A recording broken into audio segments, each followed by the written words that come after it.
இன்னைக்கு நம்ம யூடியூப்ல என்ன பார்க்க போறோம் அப்படின்னு நினைச்சீங்கன்னா ஆப்வியஸ்லி தெரிஞ்சிருக்கும். நம்ம விஜயகாந்த் கடவுளை பத்தி பார்க்க போறோம். என்னடா கடவுளை பத்தி பார்க்க போறோம்னு கேட்டீங்களா, அதுக்கு பின்னாடி வரும் வார்த்தைகளை தெரியும் ஏன் அவர் கடவுள் அப்படின்னு சொல்லிட்டு. இவரெல்லாம் அதுக்கு முன்னாடி நிறைய படம் நடிச்சிட்டாரு, 100 படம்லாம் வந்துச்சு. அப்ப எனக்கு ரொம்ப பிடிச்ச ஒரு படம் அப்படின்னா சொக்க தங்கத்து மூவில, அந்த மூவில வந்து தந்தன தந்தன தை மாசம் தந்தன தந்தன உனக்கா அது எங்க அப்பா மாரி எங்க அப்பாவோட இது அப்பானே சொல்லி போயிடும். அவர் கோச்சிக்க மாட்டாரு. அவருடைய பஞ்ச் டைலாக் அப்படின்னாலே பஞ்ச் அப்படியே சிங்கம் அப்படியே சிலிப்பின்னு வரும் தெரியுமா, அந்த மாதிரி பஞ்சுனாலே விஜயகாந்த் அப்படின்னு சொல்லலாம்.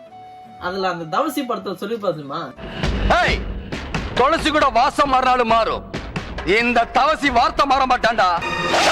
நரசிம்மாவில் அப்படியே வந்து ஒரு புலி மாதிரி பேசிருப்பாரு. அவருடைய நினைவு நாள் அந்த வழியா நான் வந்துட்டு இருந்தேன் என்னுடைய ஸ்டுடியோவுக்கு வரதுக்காக. எல்லாருமே அந்த மணிமாலை வந்துட்டு போட்டு அணிஞ்சுக்கிட்டு அவருடைய நினைவிடத்துக்கு போறாங்க. பார்த்தா குரு பூஜை நடத்துறாங்க, நினைவிடத்துக்கு போறாங்க.